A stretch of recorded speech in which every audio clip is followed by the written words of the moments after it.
পারমাণবিক অস্ত্র কর্মসূচি নিয়ে যখন বিশ্বজুড়ে চলছে তীব্র উত্তেজনা, ঠিক সেই মুহূর্তে নতুন পরিকল্পনা হাতে নিয়েছে পশ্চিমা নিষেধাজ্ঞায় কোণঠাসা হওয়া দুই দেশ ইরান, রাশিয়া। দুই দেশের এমন সিদ্ধান্ত আন্তর্জাতিক কূটনীতিতে নতুন করে ঝড় তুলেছে। এমনকি এই কৌশলে কাজে আসবে না যুক্তরাষ্ট্রসহ পশ্চিমা নিষেধাজ্ঞা। বিস্তারিত জানাচ্ছেন শেখ ফরিদ।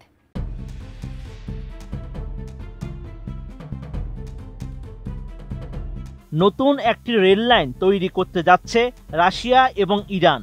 নতুন এই উদ্যোগের মাধ্যমে অর্থনৈতিক নিষেধাজ্ঞা এবং আন্তর্জাতিক মঞ্চে কোণঠাসা হয়েও বিশ্ব বাণিজ্যের মানচিত্র চিরতরে বদলে দিতে যাচ্ছে মস্কো, তেহরান। স্বয়ং যুক্তরাষ্ট্রের পক্ষেও এমন পদক্ষেপকে অবরোধ দিয়ে আটকানো সম্ভব হবে না বলে মনে করছেন বিশ্লেষকরা। ইরানি সংবাদ মাধ্যম মেহের নিউজ এজেন্সি জানিয়েছে, ইরানের রাশদ শহর থেকে আজারবাইজানের আস্তারা পর্যন্ত হবে রেল লাইনটি। এটি কেবল ইস্পাত কিংবা কংক্রিটের লাইন নয়, বরং আন্তর্জাতিক উত্তর দক্ষিণ পরিবহন করিডোরের গুরুত্বপূর্ণ এক সংযোগ। ইরান, আজারবাইজান ও রাশিয়ার মধ্যে 162 কিলোমিটার দীর্ঘ এই কৌশলগত রেলপথ তৈরি হলে বাণিজ্যের খরচ প্রায় 30% কমে যাবে। RICL TMX, যুগের পর যুগ স্থাপনা থাকে মজবুত।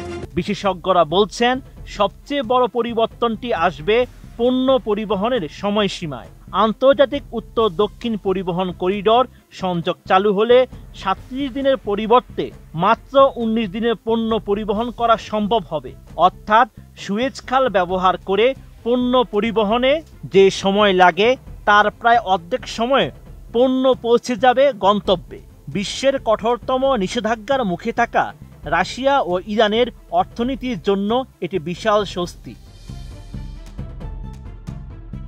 রাশদ থেকে আস্তারা পর্যন্ত এই রেলপথ প্রকল্প বাস্তবায়নে খরচ হবে 60 কোটি ইউরো, যার প্রধান অর্থায়নকারী হল রাশিয়া। প্রকল্পটি নির্মাণের দায়িত্বেও থাকবেন রাশিয়ার অভিজ্ঞ ইঞ্জিনিয়াররাই।